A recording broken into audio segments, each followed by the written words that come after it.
Long term wealth बनाना है तो सिर्फ सोल्यूशन है इंडाइसेस, नथिंग एल्स। SIP आप फिक्स करो कौन सा इंडाइस में लेना है, किसी भी इंडाइस में आप लगाओगे उसमें रॉन्ग नहीं जाओगे। One of the big mistake that lot of young people make, star investor का जो पोर्टफोलियो होता है पूरा कॉपी करने की कोशिश करते हैं, बहुत पैसे डुबा देते हैं उसमें। पोर्टफोलियो रिप्लिकेट करोगे, स्टॉक तो अच्छे आ गए आपके पास। इंपॉर्टेंट क्या है यहाँ पर कि एंट्री पॉइंट उनका क्या है, एंड मैजिक उसमें है। जो हमारे पेरेंट्स की जनरेशन है वो जो एक्स्ट्रा पैसा आता है वो जमीन या रियल एस्टेट में ही इन्वेस्ट करते जाते हैं। उनके ऐसे कॉन्सेप्ट नहीं है कि जो भी मेरे पास सरप्लस बन रहा है उससे मैं स्टॉक खरीदूं। इक्विटी का कंपाउंडिंग रेट देखोगे तो वो रियल एस्टेट से अच्छा ही रहा है। रियली? या रियली। IPL में एसोसिएट पार्टनर्स बन गए, क्यों ऐसे? जब IPL चालू होता है तो full family is glued on the screen, देख रहे हैं। तो we felt this is the right kind of like property where we should be associated. कितना इन्वेस्टमेंट लगता है इस पे? We had bidded 82.5 per year. आप किधर इन्वेस्ट करते हो? Try to put maximum money in my company. Rest of the money जो कमा रहे हैं, enjoy your life. People say that car depreciate होती है, वेकेशन करोगे तो उसमें क्या मिला आपको? समझ में नहीं आता कि सब जगह अगर पैसा कमाओगे तो खर्चा कब करोगे? People who are young,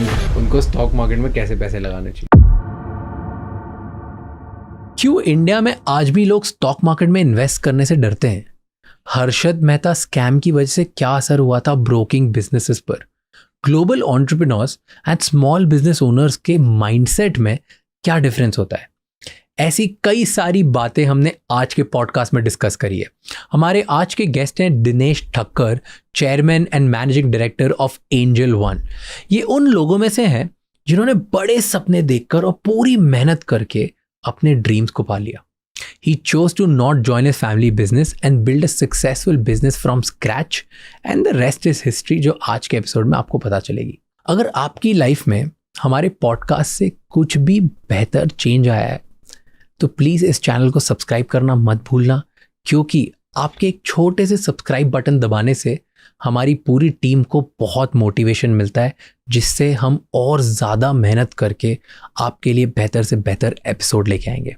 so before you enjoy the show, go subscribe this channel and राजशमानी clips and राजशमानी shorts, because इस पूरे बड़े एपिसोड की छोटी छोटी क्लिप्स हम उन चैनल्स पे डालते हैं ताकि आप कम समय में ज़्यादा से ज़्यादा इन्फॉर्मेशन गेज कर पाएँ एंड एक बेहतर लीडर बन पाए अपनी लाइफ में। Enjoy the show. इस पूरे एपिसोड का ऑडियो एक्सपीरियंस स्पॉटिफाई पर अवेलेबल है, वहाँ पे जाके आप हमें फॉलो कर सकते हैं।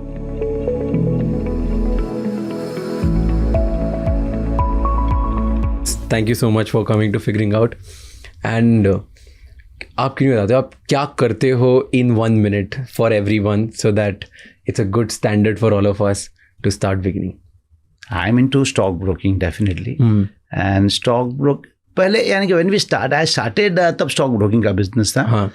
अभी तो I would say more like in fintech company and more focused on how to be kind of like super app which helps people in terms of their total personal finance across their life cycle. Okay. That is the short description of Angel. Now it is. So it's just not stock broking, सिर्फ stock broking नहीं है. It's about everything else related to it. Yeah. So like last year हमने shift किया from broking app to super app.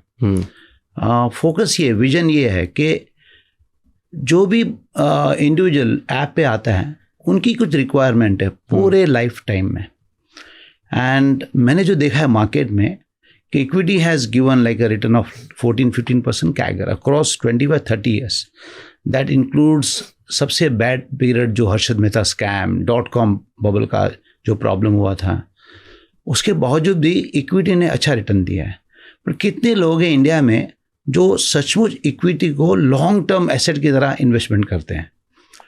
तो बहुत बार आदमी को लगता है कि स्टॉक ब्रोकिंग सिर्फ ट्रेडिंग है, सट्टा है, बट आप देखोगे ना ये इन्वेस्टर उनकी पूरी जर्नी में देखिए 25-30 साल आते हैं ट्रेडर की तरह एग्रेसिव, रेकलेस, पर धीरे धीरे वो समझते हैं कि इन्वेस्टमेंट में काफ़ी पैसा बनेगा।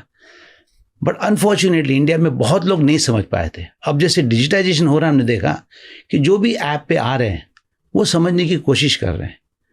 तो इन शॉर्ट अभी एंजल का विजन ये होगा कि कैसे how to touch base people who have some need, जहाँ पे वेल्थ क्रिएट करना है, वेल्थ जनरेट करना है, और सबसे बेस्ट एसेट यही है। अगर आपको 2,000, 5,000, 10,000 रुपये लगाने हैं तो सबसे एसेट इक्विटी है। बट आज तक मुझे लगता है लोगों ने बराबर समझा नहीं, काफ़ी लोगों ने, मैं कहता हूँ कुछ कम्युनिटीज़ है जिन्होंने बहुत पैसा बनाया, बहुत वेल्थ बनाया इक्विटी में। जैसे जैसे Gujarati, Marwaris, few people from Hyderabad.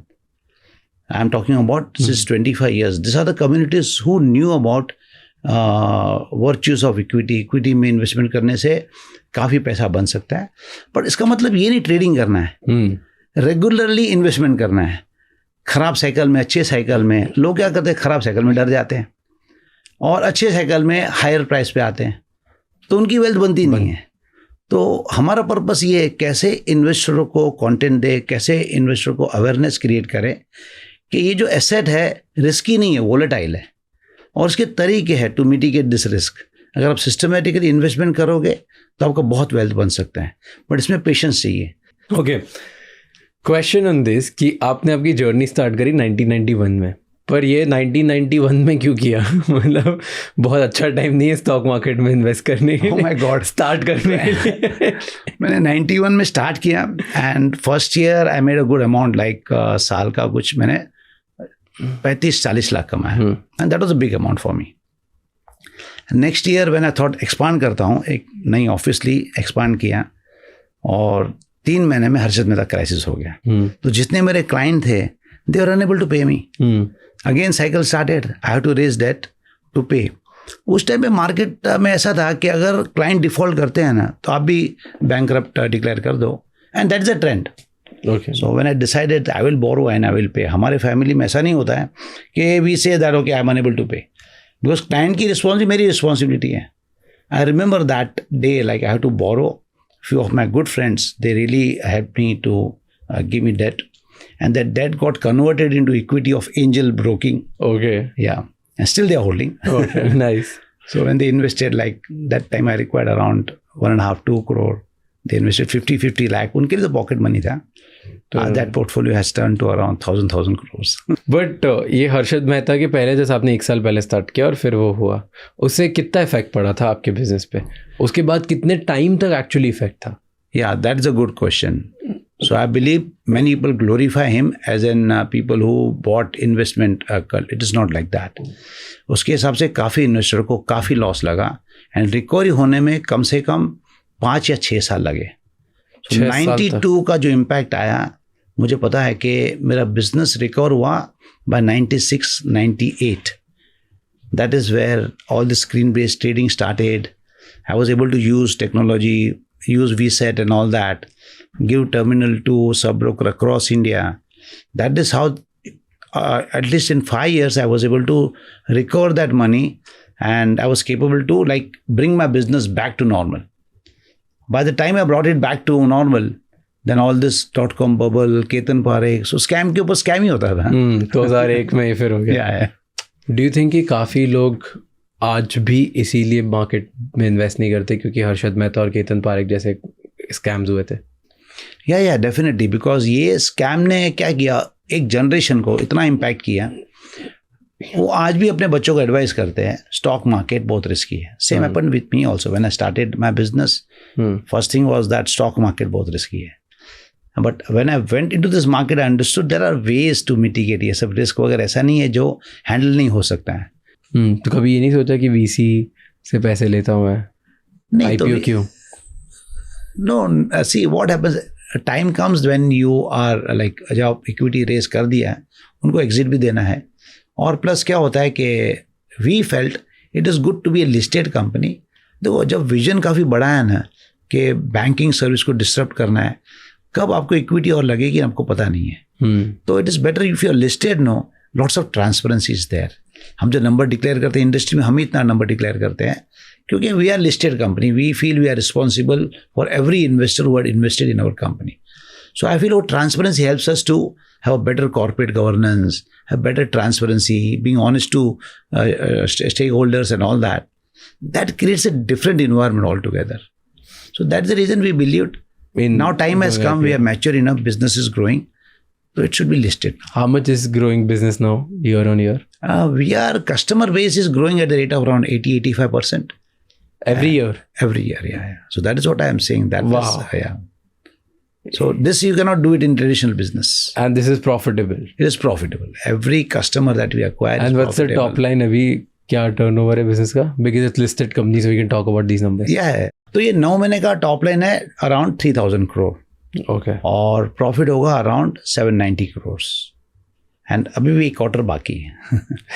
So that way I would say like this business that way if it is managed properly, बराबर अगर आप कॉस्ट ऑफ इक्वेशन को मैनेज करो तो 750 करोड़ का बोल रहे हो पर क्वार्टर, तो मतलब नहीं, पर क्वार्टर नहीं, 750 करोड़ अगर 3 क्वार्टर्स का है तो पर क्वार्टर लगभग 250 करोड़ के आसपास मोटा मोटी है, तो 1000 करोड़ का प्रॉफिट होगा. राइट. ये पीबीटी है, प्रॉफिट बिफोर टैक्स. हाँ, ये पैट है.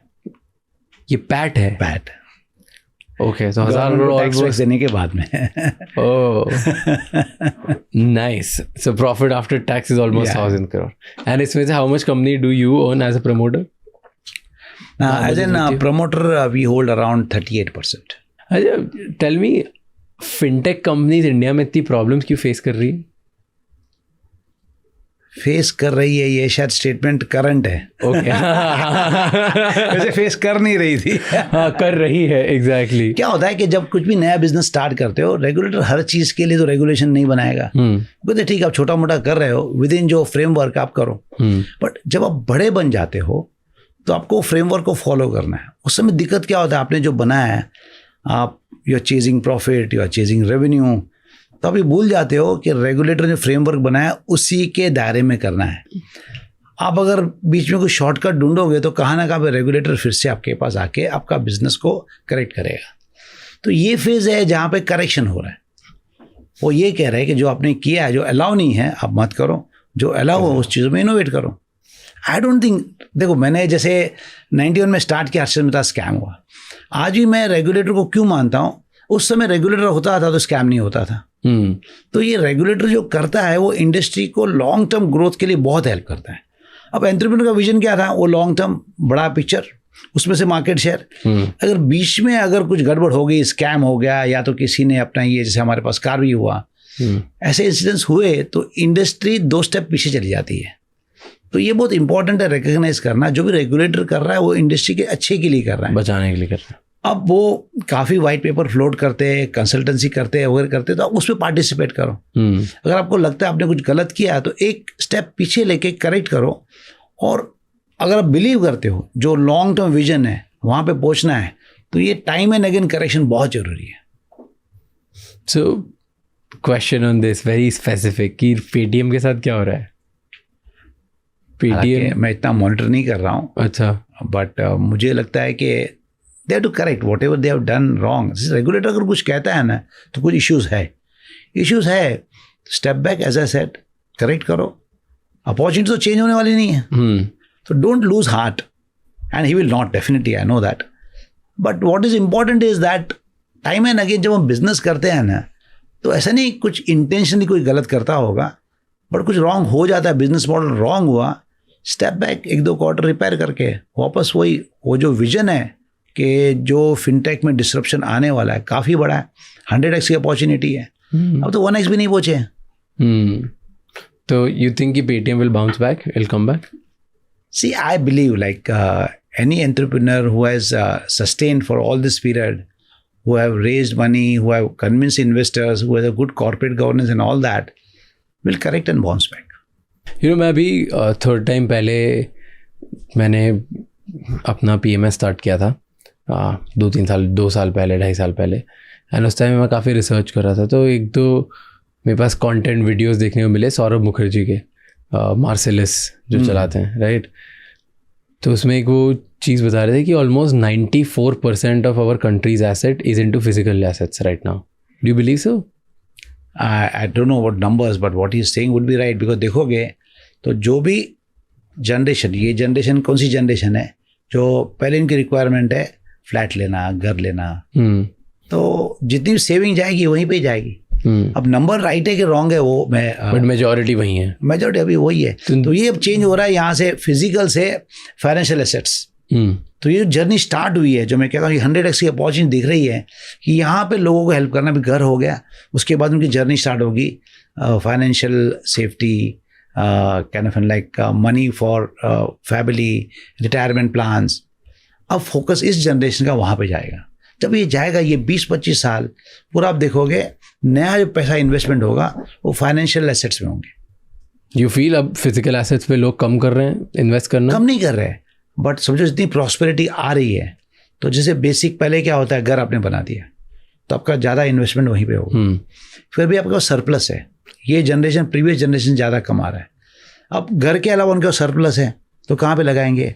वेकेशंस पे लगाएंगे, फाइनेंशियल एसेट्स क्रिएट करेंगे, अपनी सेफ्टी क्रिएट करेंगे, अपनी फैमिली के लिए क्रिएट करेंगे, इंश्योरेंस बिकेगा, तो हर चीज़ मुझे लगता है मोमेंटम आने वाली है फाइनेंशियल साइड पर। सेफ्टी के लिए लोग यूजुअली, जैसे अगर आप देखो जो हमारे पेरेंट्स की जनरेशन है वो घर खरीदती है, वो घर के अलावा फिर दूसरे और कहीं पे घर खरीद लेती है, कहीं पे फ्लैट ले लो, छोटे छोटे प्लॉट्स खरीद लेंगे, कहीं बाहर फार्म हाउस टाइप खरीद लेते हैं, या गोल्ड खरीद के बहुत लोग रखते हैं, right, across the country.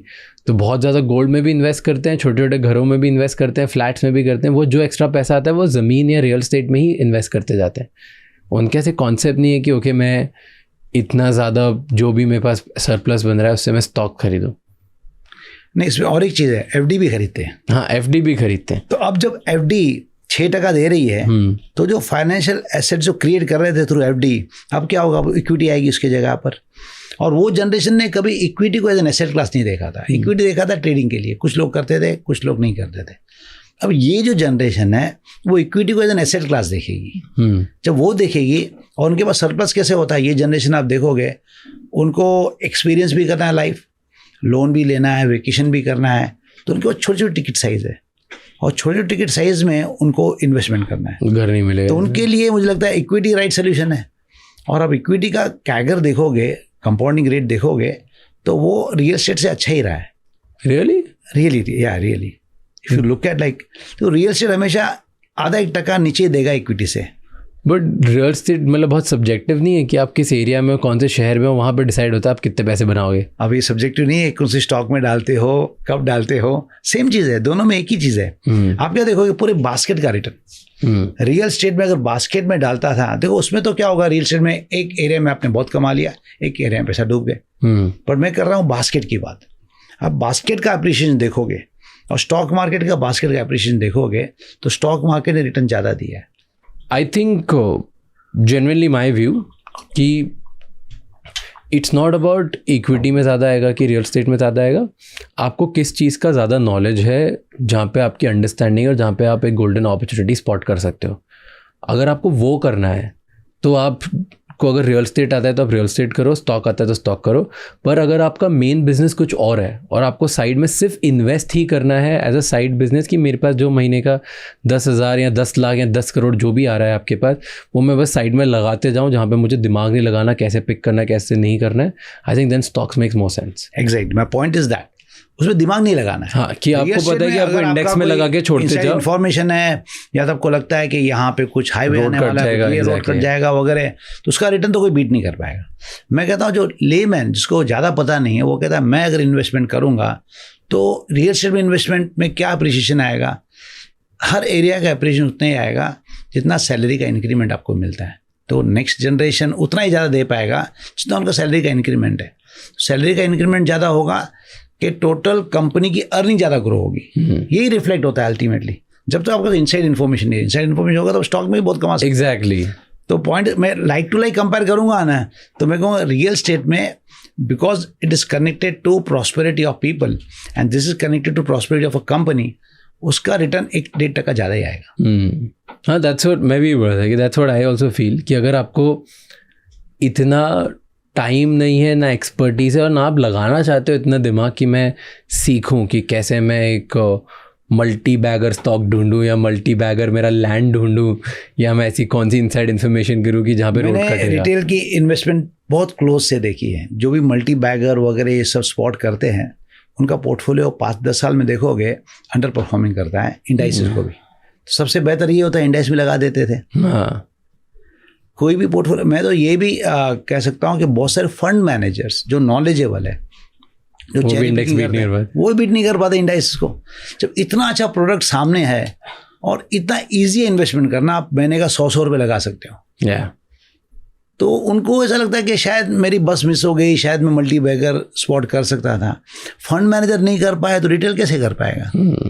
Okay, quick advice I want from you. Okay, मेरे को ऐसी 3 बेस्ट एडवाइसेस दो for people who are young and of my age probably, जिन्होंने अभी अभी थोड़े पैसे कमाना स्टार्ट करें, उनको स्टॉक मार्केट में कैसे पैसे लगाने चाहिए। क्योंकि आपने इतने लोगों को देखा होगा ऐप के थ्रू कि कितने लोग पैसे डुबा रहे हैं, नहीं डुबा रहे हैं, कैसे चल रहा है, लार्जर सेंटिमेंट होगा आपके पास।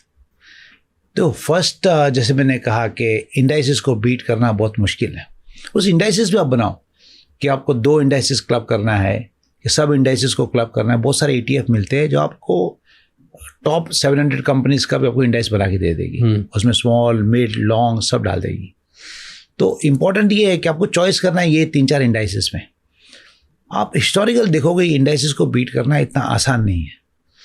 तो रादर देन थिंकिंग कॉम्प्लेक्स कि मुझे 3 एडवाइस अच्छी एडवाइस दो, एक ही एडवाइस है, SIP आप फिक्स करो कौन सा इंडाइस में लेना है। किसी भी इंडाइस में आप लगाओगे उसमें रॉन्ग नहीं जाओगे। एग्जाम्पल 2-3 इंडाइसेस के। एग्जाम्पल अपने ये निफ्टी है, अपने ये सेंसेक्स है, स्मॉल कैप है, मिड कैप है, बहुत सारे इंडाइसेस कॉम्बिनेशन में आपको मिलेंगे। बहुत सारे ETF जो कि combines large cap with small and mid, ताकि आपको समझो लॉन्ग टर्म आप इन्वेस्टमेंट करते हो ना, तो आप ये सब इंडेक्स कंबाइन करते हो ना, लॉन्ग टर्म का परफॉर्मेंस हर इंडेक्स से अच्छा होता है। और ये आप देखोगे ज़्यादा सेफ्टी चाहिए तो लार्ज कैप में मुझे लगाना है, ताकि मुझे ज़्यादा वोलेटिलिटी नहीं चाहिए, थोड़ा कम रिटर्न मिलेगा तो भी चलेगा।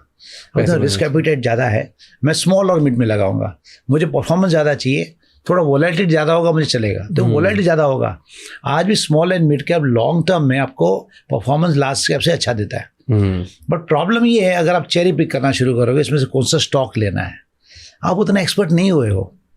वो एक्सपर्ट होने के लिए काफ़ी कोर्स, एक तो बुल बेयर मार्केट देखनी पड़ती है, उसके बाद में काफ़ी फंड मैनेजर स्ट्रगल करते हैं इसको बीट करने में। तो आप समझो जब वो बीट करने में स्ट्रगल करते हैं तो आप कहाँ से बीट कर पाओगे। शौक है कर लो, मैं एक ही एडवाइस करूँगा, आप जो भी पोर्टफोलियो बनाते हो 1-2 साल के लिए उसका परफॉर्मेंस ट्रैक करो, उसके सामने कोई भी इंडाइसिस को बेंचमार्क करो। 90% of people would not be able to beat this indices. तब तो हार मान लो कि इंडाइसिस बहुत अच्छी ढंग से कंस्ट्रक्ट किया हुआ है और लॉन्ग टर्म मुझे अपने काम में ध्यान देने दो। और यहाँ पे मैंने सिप चालू कर दी। अब सिप चालू करना होगा, इन्वेस्टमेंट ज़्यादा है, आप इंडिविजुअल स्टॉक्स ले लो अगर आपको थ्रिल चाहिए तो। वैसे मैं कहूँगा सबसे बेस्ट है सिप्स, जिसमें कॉस्ट भी कम है of executing of managing. Direct अपने ये म्यूचुअल फंड ले लो, डायरेक्ट म्यूचुअल फंड ले लो ताकि आपका कंपाउंडिंग ज़्यादा होगा। रेगुलर फंड्स में मत जाओ, पैसे कटेंगे। एग्जैक्टली। तो आपको लॉन्ग टर्म वेल्थ बनाना है तो सिर्फ सोल्यूशन है SIPs indices, nothing else. I am saying 30 years I have seen nobody is able to beat this, all this for about retail people. 1-2 beat कर पाए होंगे, फ्लूक होगा। कॉन्शियसली आप कैसे एक प्रोफेशनल फंड मैनेजर को बीट कर सकते हो। आपने लेकिन एक बात बोली थी कि क्राइसिस में रिटेल बाय, तो क्राइसिस होता है तो रिटेल बाय करता है, तो उनको पता कैसे चलता है क्राइसिस में कि भाई अभी अच्छा टाइम है खरीदने का, या ये कंपनी खरीदनी चाहिए, अभी तो क्राइसिस ओवरऑल मार्केट में चल रहा है। जब रिटेल यूजुअली बीट ही नहीं कर पाता इंडेक्स, तो फिर वो कैसे खरीदेगा। तो इसमें जैसे अपने ये मॉल में सेल लगता है, अब जब भी उनको जुना माल बेचना होता है सेल लगा देते हैं। हाँ। अब जो लेते हो वो जरूरी नहीं है कि वो राइट माल ले रहे हैं, बट उनको एक रहता है कि सेल है तो हमको ले लेना है। अब उनको ज़रूरत है कि नहीं है वो भी नहीं देखते। तो ये एक ह्यूमन साइकोलॉजी है कि जब भी मार्केट क्रैश हो रहा है, अब वापस बढ़ेगा, मेरे पास सरप्लस है, मैं लगा देता हूँ। मैं नहीं, ये नहीं कहा कि लोग राइट जाते हैं, बट जब भी मार्केट घटेगा तो ये रिटेल ही आता है, वो बल्क में बाय करता है। तो फॉर्चुनेटली फॉर देम अभी ये 3 साल में जब भी क्राइसिस है उन्होंने बाय किया, मार्केट ऑल टाइम हाई पे जा रही है, तो उनका पैसा बन ही रहा है। मजे आ रहे हैं, सबको मजे आ रहे हैं। तो पता नहीं है कि उनकी स्ट्रैटेजी राइट है। मैं कहूँगा कि लॉन्ग टर्म अगर राइट जाना है तो हर डिप पे भी इंडाइसेस ले लो, rather than going for cherry picking. यही मिस्टेक वो जनरेशन ने की जब .com बबल के बाद में जब क्रैश आया था, उन लोग ने वो स्टॉक लिए, इंडिविजुअल स्टॉक्स लिए, पैसा बनाया नहीं, और नेक्स्ट जनरेशन को कहा एडवाइस है कि स्टॉक मार्केट में मत जाओ। वो गलती फिर से मत करो। जब भी मार्केट में बड़ा करेक्शन आए, आई वुड से indices is the best solution rather than going cherry picking stock. आप ट्रैक करने वाले नहीं हो, आपके पास रिसर्च टीम नहीं है, आप मैनेजमेंट के कॉल्स ट्रैक करना तो इम्पॉसिबल है। तो माई एडवाइस वुड बी, ये सारे जब भी डिप आते हैं आप indices low. I think one of the biggest mistakes बहुत सारे यंग लोग यही करते हैं कि ये देखते हैं कौन स्टार स्टॉक ट्रेडर्स हैं या इन्वेस्टर्स हैं जिन्होंने बहुत पैसे कमाए, उनके स्टॉक पोर्टफोलियो देखते हैं और फिर ये या तो उन्हीं स्टॉक में इन्वेस्ट कर देते हैं इस टाइम पे कि अच्छा इन राकेश झुनझुनवाला सर ने टाइटन में कमाया तो अब मैं टाइटन खरीद लेता हूँ, बहुत बढ़िया स्टॉक है, और उनका पोर्टफोलियो एग्जैक्ट कॉपी कर लेंगे, या वो जो उन्होंने बनाए होते हैं उसी टाइप से अपने मल्टी बैगर्स पेनी स्टॉक ढूंढने की कोशिश करते हैं कि अच्छा टाइटन के सामने अब कौन सी कंपनी जो बनने की कोशिश कर रही है वो बना रही है, right. And that's one of the big mistakes that lot of young people make कि स्टार इन्वेस्टर का जो पोर्टफोलियो होता है पूरा कॉपी करने की कोशिश करते हैं, बहुत पैसे डुबा देते हैं उसमें। तो स्टार फंड मैनेजर का कॉपी करना अच्छी बात है कि उन लोग ने बहुत फंडामेंटली रिसर्च किए हुए स्टॉक्स, बट उनका एंट्री पॉइंट क्या था वो इम्पोर्टेंट है।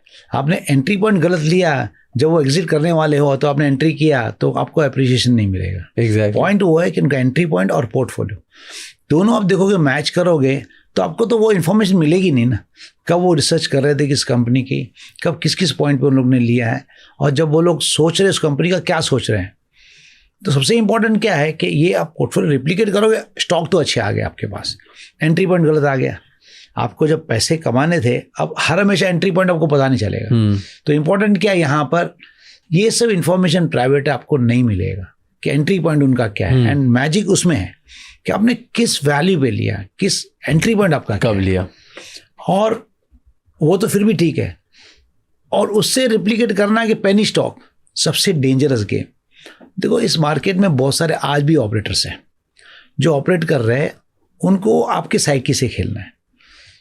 वो न्यूज़ सीड करते हैं ताकि आपको लगे ये दूसरा टाइटन होगा, ये दूसरा अपना ये स्टार कंपनी हो जाएगी। उनका काम ही है आपके साइकोलॉजी के साथ में खेलना, वॉल्यूम क्रिएट करना, न्यूज़ क्रिएट करना, और एक दिन डम करके चले जाएंगे। वो सबसे डेंजरस है। आपने फंड मैनेजर का, स्टार फंड मैनेजर का पोर्टफोलियो लिया, फिर कंपनी अच्छी है, वो जेन्युइन है, बट एंट्री पॉइंट गलत है, आपको बड़ा बेनिफिट नहीं मिलेगा, बड़ा अप्रिशिएशन नहीं मिलेगा। उससे बेहतर है आपको सब पता है कि इंडाइसेस में क्या चल रहा है, इंडाइस ले लो। Again I will come back to it. देखो मैंने ये मार्केट 30 साल से देखी है और मैंने हर रिटेल का पोर्टफोलियो देखा है। कोई भी ये सोचता है कि मैं आउटस्मार्ट कर पाऊंगा इंडस्ट्री को चेरी पिकिंग करके, बहुत डिफिकल्ट है। इजी क्या है, या तो आप यूएसपी बनाओ ट्रेडिंग में, तो मैं समझता हूं कि आप कह रहे हो कि मैं रिस्क ले रहा हूं, आपको पता है इन्वेस्टमेंट, आपको लगता है आप रिस्क भी नहीं ले रहे हो, आप रिस्क ले रहे हो, तो that is the wrong combination. वहां पे रिस्क ले रहे हो, आपको थोड़ा पैसा लगा, 6-8 महीने में 1 साल में बंद कर दोगे। यहाँ पे आप पोर्टफोलियो होल्ड करोगे, और जो होल्डिंग पीरियड होता है उनका 10-10 साल 20-20 साल होता है। कंपनियां बैंकरप्ट हो जाती है। आज भी मुझे पता है बहुत सारे इन्वेस्टर किंगफिशर, जेट एयरलाइंस में पैसे लगा के रख दिए हैं, लेने के बाद में अप्रिशिएट भी हुआ है, आज तक फिर बेचेंगे नहीं, पोर्टफोलियो में पड़ा ही रहेगा। तो मेरा पॉइंट ये, आप देखो चर्न नहीं करते हो, इंडाइसेस में करते हो तो कम से कम ऑटोमेटिकली चर्निंग हो रहा है। सो आपके नॉलेज में, या आपने जितना रिकॉग्नाइज किया है पैटर्न अभी तक इतने सालों में, तीन सबसे शॉकिंग आदतें बताओ इंडियन रिटेल कस्टमर की जो बहुत ख़राब है जब वो इन्वेस्ट करना चाहते हैं मार्केट में, या सबसे शॉकिंग बातें आपको क्या पता चली over the period of time लोगों का जस्ट बिहेवियर ऑब्जर्व करके। जैसे जो भी ट्रेडिंग करता है उनको लगता है कोई मैजिकल वॉन्ड है किसके पास और मुझे टिप दे सकता है। मैं तो उसका टिप होती थी तो आपको एडवाइस दे ही क्यों रहा है। सेकेंड है, उनको समझना चाहिए trading is a zero sum game. जब आप ट्रेडिंग करते हो तो या तो आप 50% चांस है आप लूज करोगे, 50% चांस है आप विन करोगे। तो आपकी जर्नी जो स्टार्ट होगी लूजर से स्टार्ट होगी। आपको काफ़ी हद तक अपने टूल्स, अपने ट्रेडिंग पैटर्न्स को बराबर अपना ये फाइन ट्यून करना है ताकि आप इस प्रॉफिट के साइड पे आ सको। इतना इजी नहीं है डे वन से आप कहोगे मैं ट्रेडिंग करूंगा और मैं प्रॉफिट के साइड पे पहुंच जाऊंगा। It is not that simple. अगर आप मेहनत कर रहे हो, अगर सचमुच आपके पास टाइम है, अलग अलग टूल्स यूज़ कर रहे हो तो आप पहुंच जाओगे। थर्ड थिंग, जब भी मार्केट क्रैश होता है, don't rush in the market and buy any stock which is available cheap. Do some research, be prepared. बहुत तो मार्केट के आएगी, जब भी वो गट आएगी उसके पहले आपने प्रिपेयर किया है कि मुझे कौन से स्टॉक लेने हैं, उस पर कुछ फंडामेंटल रिसर्च, काफ़ी हद तक आज रिपोर्ट अवेलेबल है बहुत सारी कंपनियों की। आप एक डिसाइड करो किस सेक्टर में कैसे आपको डाइवर्सिफाई करना है। प्लस आप देखो इंडेक्स में सबके वेटेजेस क्या है। जैसे बैंकिंग का वेटेज अगर 40% है, आप अगर 5% करके और परफॉर्म करने की कोशिश करोगे नहीं कर पाओगे। तो कहाँ ना कहाँ आपको वो बैलेंसिंग स्ट्रक्चर समझना है। तो ये जो है ना काम कि आपको लॉस मेकिंग से प्रॉफिट में जाना है, अपने आप में आपको मेहनत करनी पड़ेगी बहुत। That's a good word. पर ऐसे कुछ बिहेवियर ऑब्जर्व किया आपने कि लोग ये गलत करते हैं? When you think about lots of advisory people and all that, they are going to give us good advice. I've seen lots of people subscribe to that. Subscription fee भरते हैं 5-5 हज़ार रुपये। समझ में नहीं आता है कि उसके पास इतनी अगर नॉलेज है आपको टिप देने के लिए, वो आपको कॉल करके आपको क्यों इतना कन्विंस करेगा? वो खुद ही ट्रेड करके कमा लेगा। समझ लो, ये सब बोगस स्कीम्स है कि जो भी आपको कहता है एडवाइजरी आपको दूंगा, आपको मैं 1 महीने में इतना इतना कमा के दूंगा, सब रॉन्ग है। Never believe that. बट एक होता है ह्यूमन की टेंडेंसी, लालच होती है कि ये शायद कर पाएगा। और बहुत सारे, जैसे मैंने कहा, एडवाइज़र 1-2 साल परफॉर्मेंस देते भी है, बट वो जो 3-4 साल जो परफॉर्मेंस नहीं देते हैं उसमें आपकी कैपिटल खत्म हो जाती है। तो never go for that kind of like advisory service. There is no shortcut in this market. The market looks very attractive, बहुत वोलेटाइल लगता है। आप बॉटम और टॉप देखते हो, मुझे लगता है आपको लगता है कि ये मैं कैप्चर कर लूँगा। वो कैप्चर करना बेस्ट ऑफ प्रोफेशनल के लिए भी इम्पॉसिबल है। तो मेरा एडवाइस ये होगा कि go in this market slow and study, long term game खेलो। यहाँ पर शॉर्ट टर्म ट्राई मत करो कुछ भी बीट करने के लिए। ना, सवाल ही नहीं, पॉसिबल ही नहीं। पॉसिबल ही नहीं है। Okay, tell me, let's talk little about India. And India में थोड़ा सेक्टरल ग्रोथ की बात करते हैं। आपको कौन से सेक्टर्स लगते हैं कि अभी इंडिया में क्या ग्रो हो रहा है, based on all the data that you have, कि स्मॉल कैप भी है, मिड कैप भी है, लार्जर सेंटिमेंट भी गवर्नमेंट का बहुत स्ट्रांग है, इंडियन सिटीजन्स का बहुत स्ट्रांग हो गया है। आप इतना ज़्यादा इतने सारे एक्सपर्ट्स के साथ उठते बैठते हो, बहुत सारे एंटरप्रेन्योर से मिलते हो, तो आपको क्या लगता है कि इंडिया में भी कौन से ऐसे 3-4 सेक्टर्स है जिनमें सबसे ज़्यादा ग्रोथ हो रही है या चल रहा है? Not in terms of investing, in terms of also building somebody's career.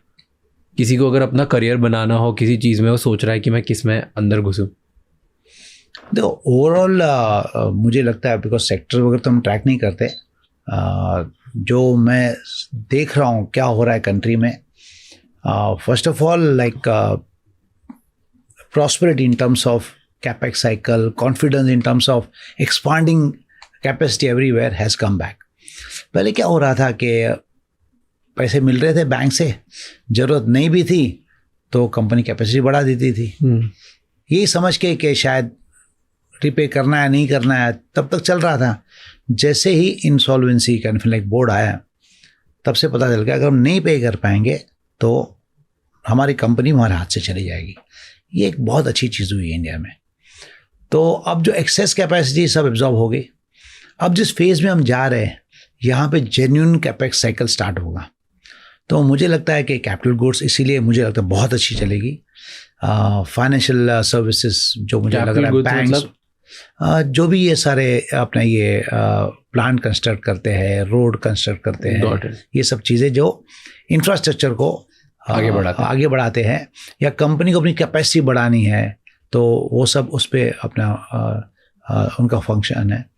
और दूसरा जो लग रहा है मुझे, क्रेडिट ग्रोथ, यहाँ पे जैसे ये सब चीज़ें डिमांड बढ़ेगा तो उतना ही क्रेडिट ग्रोथ बढ़ने वाला है। कि क्रेडिट ग्रोथ आप देखोगे इतना नहीं बढ़ा जितना बढ़ना चाहिए इंडिया का। तो उसमें कौन मेन प्लेयर्स है? बैंक्स। वो ही पैसा लेके आ सकते हैं और डिस्ट्रीब्यूट कर सकते हैं। ये 2-3 सेक्टर बहुत अच्छे लग रहे हैं। दूसरे बिकॉज अपने इंडिया में ये सारी चीज़ें आईटी डिजिटाइजेशन की बहुत सारी अच्छी बातें हो रही है। आई वुड से वो एक एरिया है जहाँ पे मुझे लगता है I am very very bullish. अगर किसी को करियर बनाना हो, it should be on this side, digital side. Digital side है जहाँ पे मैं कहता हूँ, when I travel across globe, US, Europe, your Asian countries, ये एक एरिया जहाँ पे एवरीबडी इज एट पार, सब जन ने जर्नी साथ में स्टार्ट की है। तो इसमें मुझे लगता है इंडिया का टैलेंट जो है, it can take us to places. एक क्योंकि गवर्नमेंट ने ये डिजिटल इंफ्रास्ट्रक्चर पब्लिक कर दिया, वही इन्वेस्टमेंट कर रहे हैं, और जगह it is private people who are creating API and all that. ये मुझे सबसे बड़ी अपॉर्चुनिटी दिखती है. Good for people like in India who are into IT, digitization and all that. वहाँ पे मुझे इतनी ग्रोथ दिख रही है बिकॉज ये गवर्नमेंट जो सपोर्ट करने को तैयार है. अब तो मैं कहता हूँ पूरी इंफ्रास्ट्रक्चर बनी नहीं है. हम यूपीआई पेमेंट की बात करते हैं, अकाउंट एग्रीगेटर की बात करते हैं, उसके आगे भी बहुत सारी चीज़ें आ रही है जिसमें रियल सेंस में AI/ML टूल जेन्युइनली यूज़ होंगे. जहाँ पे यूज़ केस, जहाँ पे cost of servicing being very effective, being very precise in terms of what individual wants, काफ़ी इनोवेशन होना बाकी है. अभी जो हम सुन रहे हैं, सिर्फ सुन रहे, ये आ रहा है, उस पर किसी ने मेहनत नहीं किया है. वहाँ पे मुझे लगता है यूथ को काफ़ी हद तक जो करियर सोच रहे हैं इस साइड पे सोचना चाहिए. AI/ML is a big thing, data science is a big thing, जहाँ मुझे लगता है जो हम कर सकते हैं ना, उसका 1% भी स्टार्ट नहीं किया. It's gonna change the world in a big way. And world will be different in next 7-8 years. In just 7-8 years? 7-8 years. Okay. Question ek do on your recent moves that you have been making. IPL में associate partners बन गए. क्यों ऐसे एकदम से IPL में क्यों? I think मेरे फैमिली को देखना था कि हमारा बोर्ड IPL में. Most honest answer. No, I think that now we are moving into tier 3 and all that. तो जब हम ब्रांडिंग वगैरह करते हैं, I think this is the best media जहाँ पे इंडिया की टोटल पॉपुलेशन वॉच कर रही है. अभी आप देखोगे मार्केट में, पहले क्या था, सीनियर पीपल आते थे 30-35 सीरियस एज के, और मेट्रो या तो फिर tier 1 वगैरह से. बट अब if you look at women are coming in this market, even like people who are into college, they are coming into this market. They are funded by their parents. Why they are funded? Because they say we missed this opportunity of investing in equity, you invest. Now if you look at all that audience, to reach of IPL is so big. Everybody is watching. जब IPL चालू होता है तो full family is glued on the screen. सब देख रहे हैं. हाँ. So we felt this is the right kind of like property where we should be associated. क्या क्या opportunities मिलती है आपको? मतलब where all will you be seen? Everywhere, no, like क्योंकि आप जर्सी पे तो नहीं होगे. नहीं, जर्सी पे वो होता है अपना ये लोकल टीम्स. Yes, तो जो Jersey would be like for all properties of BCCI. Okay. तो वहाँ पे रोप पे हमारा नाम होगा, LED स्क्रीन्स होंगे, जो मेन बोर्ड होता है स्टेडियम में आपका नाम होगा, स्टेडियम पे नाम होगा. And we can take one property like what you have taken is Angel One Super 6. So जब Super 6 लगेगा, that commentator will announce Angel One Super 6. अच्छा, ये हमेशा आएगा पूरे IPL में इस बार Angel One Super 6. And फिर एक अवार्ड हम देंगे whoever has hit more Super 6s. Most number of sixes will get that. Yeah. So वो मिलता है. तो ऐसे काफ़ी बेनिफिट्स है वैसे तो. Okay. And कितना इन्वेस्टमेंट लगता है इस पे? How much do you? इसमें we had bidded 82.5 per year. Okay. So full year में IPL तो एक ही सीजन होता है. एक ही सीजन तो for season का 82 crores 82.5 देना है हमारा. That is the bid that you do. Yeah. And इससे पहले have you seen other companies giving it and उनका ROI बहुत बढ़िया है, 82 से ऊपर ही जाता है, कि it's a branding activity which you work in a hope कि okay not today but 2, 3, 4 साल 5 साल बाद इसके रिटर्न्स दिखेंगे हमें. इमीडिएट रिटर्न्स होते हैं कि नहीं होते हैं? हर एक का मॉडल अपना अपना होता है. किसी को नई कंपनी है, विजिबिलिटी के लिए करना है. हमारी कंपनी तो काफ़ी यानी कि जानी पहचानी है, तो we are not doing for visibility. So we are doing it so that people who want to start broking and all that, some kind of a top of the mind recall कि when you see this on IPL and when they're thinking about broking start करना है, तो एक recency का एक impact रहता है कि Angel One देख रहे हैं. तो we are clear that we are working on based on how many more customer we can get on our app. We are not looking in terms of long term 5 years and all that. हमारा तो हिसाब किताब clear है. If you are spending उसी year में recover करना है. क्योंकि उस नाम रिकॉल के लिए हम नई कंपनी तो है नहीं. बहुत सारी जो पहली कंपनी ने स्पॉन्सर किया हुआ था, दे वर न्यू, VC फंडेड. अभी तक लोगों को पता नहीं था कि ये कौन सी कंपनी है, क्या है. So they wanted that recall. So we are very clear. If you are watching TV, if you think about broking, download करो. पर ऐसे you must have thought of multiple other branding opportunities, right? जैसे jersey के ऊपर तो वो इतनी lucrative नहीं थी कि सारी जर्सी पे हम कर दें. बट वो लोकल है, हमारे पास क्लाइंट पूरे इंडिया से आ रहे हैं, तो वी कांट टेक पोजीशन. सारी जर्सी पे अगर कर दी तो 8-10 टीम सब तो काफ़ी महंगी हो जाएगी ना। अच्छा ऐसे बिजनेस मॉडल नहीं बैठता है। तो पर जर्सी कितना होता है, like what do you, I don't no, would be around 50-60 crores 50 crores पर जर्सी टाइटल स्पॉन्सरशिप पर टीम। या तो यहाँ पे जैसे सैमसंग लिखा है मुंबई इंडियंस के, तो वैसा 50-60 होगा। 50-60 crores पर टीम। तो ये क्रिकेट बहुत बड़ा बिजनेस हो गया। एंड जो हेलमेट में छोटे छोटे जो लगते हैं वो सब तो सस्ते होंगे। वो सब 10 करोड़ 15 करोड़ से कुछ नीचे है ही नहीं। That is wild. Cricket has become a big business in per India. team. Yeah. Even broadcasting right जो देते हैं वो 10,000 crores में जाते हैं, यानी 10, 20, 50 crores कुछ भी नहीं है। टाटा IPL जो करता है, टाटा नाम देने के लिए, they paid 500 crores for one season. One season, yeah. Wow. We should do a whole podcast on IPL. Yeah, you should do that. Do you ever think that you want to buy a team? Do you ever want to? No, not in my priority. No.